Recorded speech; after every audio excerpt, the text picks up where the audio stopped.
പങ്കജവല്ലി.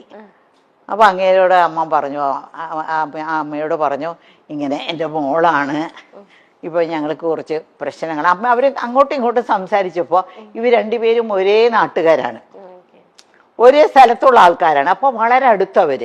അപ്പോൾ അമ്മ പറഞ്ഞു, ഞങ്ങൾക്ക് പ്രശ്നങ്ങളാണ്, ഈ കൊച്ചേ ഉള്ളോ, ഇതിനെ അഭിനയിക്കാൻ വിടുന്നുണ്ട് എനിക്ക് എന്നൊക്കെ പറഞ്ഞു. അപ്പോൾ വീട്ടിലൊക്കെ ഞാൻ ചുമ്മാ ഒക്കെ ഇങ്ങനെ പാട്ടൊക്കെ പാടി ഡാൻസൊക്കെ ചുമ്മാ അതൊക്കെ ചെയ്യും, ഈ റേഡിയോയിലുള്ളത് കൊണ്ടല്ല. അപ്പോൾ അമ്മേൻ്റെ വിചാരം എനിക്ക് ഭയങ്കര ഇഷ്ടമെന്നാ. അപ്പോൾ അവർ പറഞ്ഞു, അങ്ങനെയാണോ, അങ്ങനെയാണെങ്കിൽ ഞങ്ങൾ പോയിട്ട് ഞങ്ങൾ ഇങ്ങനെ അത് അവിടത്തേക്ക് വരാനായിട്ട്, ചെന്നൈയിലോട്ട് വരാനായിട്ട് പറയാമെന്ന് പറഞ്ഞിട്ട് അയച്ചിരുന്നു.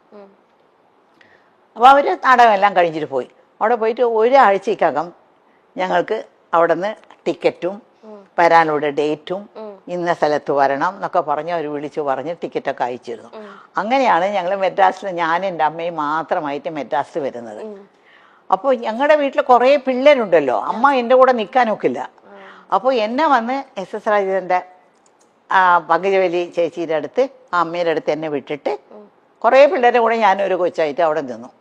അപ്പോൾ അവർ ഒരു ഡ്രാമ അവരൊരു ഡ്രാമ. അപ്പോൾ അപ്പോഴേക്കും ഈ വിജയകുമാരി എന്ന് പറഞ്ഞ ഒരു പ്രഗ്നൻ്റ് ആയിരുന്നു. അപ്പോൾ അവർക്ക് അവരുടെ റോൾ അഭിനയിക്കാനായിട്ട്, ഹീറോയിൻ തന്നെയാണ്, അവരുടെ റോൾ അഭിനയിക്കാനായിട്ട് എന്നെ എല്ലാം വെച്ച് കെട്ടി 13 വയസ്സ് എത്ര വലുതുണ്ടാവും, വെച്ച് കെട്ടിയൊക്കെ ശരിയാക്കി. പക്ഷെ പൊക്കം ഉണ്ടായിരുന്നു, കാരണം ഞാൻ രക്ഷപ്പെട്ടു, ഇത്രയും തന്നെ പൊക്കം. അപ്പോൾ അങ്ങനെ നാടകത്തിൽ അഭിനയിച്ചു.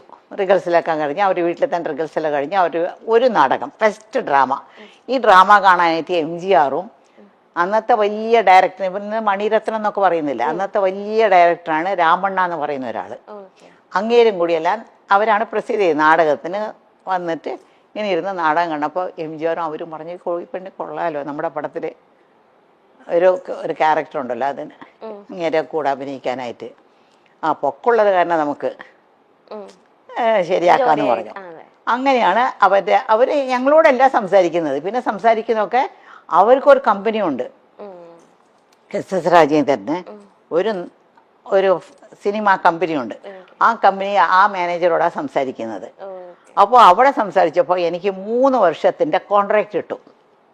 3 വർഷം പുറത്തുള്ള പടങ്ങളിലൊന്നും അഭിനയിക്കാൻ പാടില്ല, അവർ പറയുന്ന പടങ്ങളിലേ അഭിനയിക്കാൻ പാടുള്ളൂ.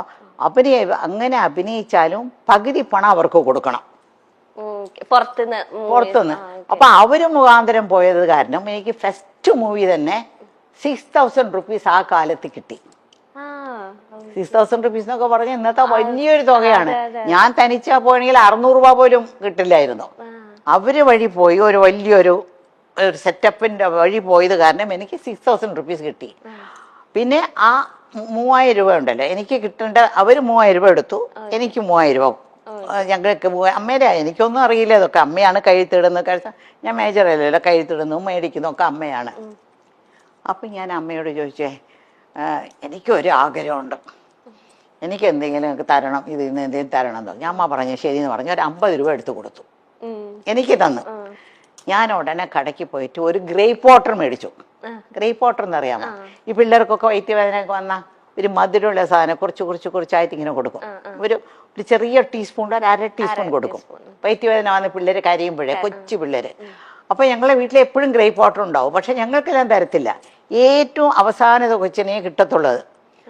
അപ്പോൾ ഞാൻ ആ സ്പൂൺ എടുത്ത് നക്കി നോക്കുമ്പോൾ എന്തൊരു മധുരമാണെന്നൊക്കെ തോന്നുന്നു എനിക്ക്. ആദ്യമായിട്ട് എൻ്റെ കാശിൽ ഞാൻ മേടിച്ച ഒരു ഗ്രേപ്പ് വാട്ടർ ബോട്ടിലായിരുന്നു. എന്നിട്ട് ഇത്രയും വലിയൊരു ബോട്ടിൽ 50 രൂപയ്ക്ക് കിട്ടി. അത് എടുത്ത് ഇങ്ങ് കുടിച്ചു. ആരും പിള്ളേരൊക്കെ കണ്ടാൽ കിട്ടില്ലല്ലോ, ഒരു വാതിലിന്റെ പുറകെ പോയി നിന്ന് കുടിക്കുന്നത്. പകുതി കഴിച്ചപ്പോൾ അതിലൊരു ലഹരിയുണ്ട് ആ ഗ്രേപ്പ് വാട്ടറിൽ. പകുതി കഴിച്ചപ്പോൾ തന്നെ എനിക്ക് ഒരു മാരിയായി, മത്ത് പിടിച്ച് തലയൊക്കെ ഒരു മാരിയായി. ഞാൻ പറഞ്ഞു അയ്യോ മതി എന്ന് വിചാരിച്ചിട്ട് പുറത്ത് വന്നിട്ട് ബാക്കിയുള്ളതെല്ലാം അവർക്കെല്ലാം കൊടുത്തു. അതാണ് എൻ്റെ ആദ്യത്തെ ശമ്പളത്തിൽ ഞാൻ ആദ്യം മേടിച്ച ഒരു സാധനം. എനിക്കൊന്നും ഇത് അമ്മ എവിടെയും പറയുന്നത് ഞാൻ കേട്ടിട്ടേ.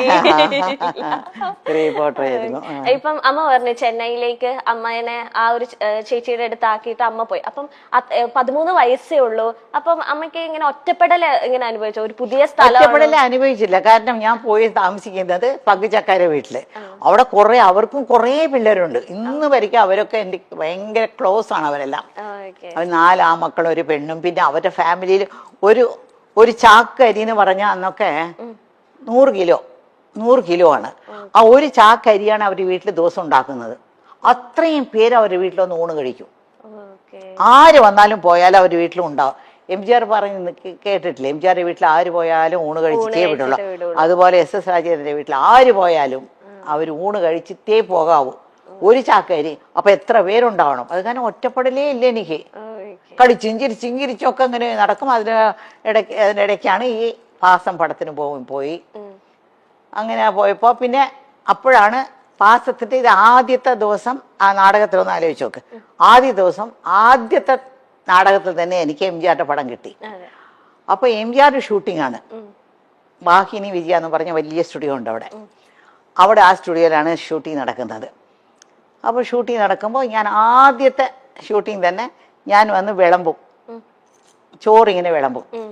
അതിന് കാര്യം മറന്നുപോയി. അതായത് ആ ആദ്യത്തെ ഷൂട്ടിങ്ങിൽ തന്നെ അത് 2 ഭാഷയിലെടുക്കുന്നത്, തെലുങ്കിലും തമിഴിലും.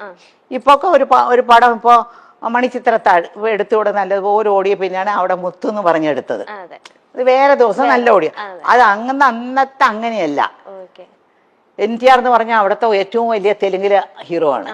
MGR ഇവിടെ തമിഴ്നാട്ടിലെ വലിയ ഹീറോ ആണ്. NTRന്റെ പേരായിട്ട് ശാരദ, നമ്മുടെ ശാരദയല്ലേ, ആ ശാരദയും ഞാൻ MGRന്റെ പേരായിട്ട്. ഇപ്പോൾ ആദ്യം ഒരു ഷോട്ട് ഞാൻ അഭിനയിച്ച് പോയിട്ട് കഴിഞ്ഞ പിന്നെ ഞാനും MGR വന്നിരിക്കും. ആ ലൈറ്റപ്പ് ഇങ്ങനെ 2 പേരും ആ ലൈറ്റപ്പിൽ തന്നെ അവർ 2 പേരും അഭിനയിക്കും.